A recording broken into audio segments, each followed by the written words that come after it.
Овие печки за производство на цемент ланската година проголтале 4400 тони отпад од домакинствата од увоз. Се горел комунален, но не и опасен отпад, тврди раководството на фабриката. Станува збор за затворен процес. Значи комплетно затворен и сув процес и све се вградува во нашиот полупроизвод кој се вика клинкер. Така да нема никаква бојазност, температурите се 2000 степени на местото на сагорување, за разлика од 500-600 степени кај што се горат во варниците низ Македонија. Фабричкиот гигант во срцето на Скопје само 4% од горивото го купил од странски депонии. Останатото гориво за печките е јаглен и кокс. Истражувањата и мерењата на компанијата покажале дека кога горат комунален отпад, помалку го загадуваат воздухот. Во светот е дозволено 50 мг за метар кубен.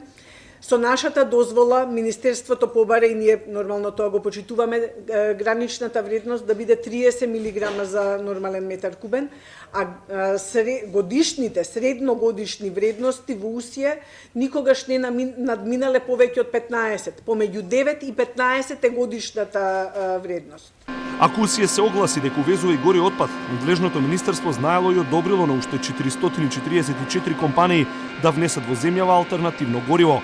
Проверките се редовни, тврди заменик министерот за животна средина Јани Макрадули. Во Република Северна Македонија повеќе се извезува отколку што се увезува отпад, и тоа е многу битно да го знаеме. Република Северна Македонија е дел од еден систем наречен Базелска конвенција, ратификации меѓународни. Ние сме потписници на договорот за стабилизација и асоциација. Ги хармонизираме законодавствата и ние не можеме да бидеме надвор од европските стандарди. Во одбрана на депонијата Дрисла пак застана градоначалникот Петр Шилегов. Таму не се горел увезен опасен отпад. Во нашата држава не е увезуван отпад за да биде депониран.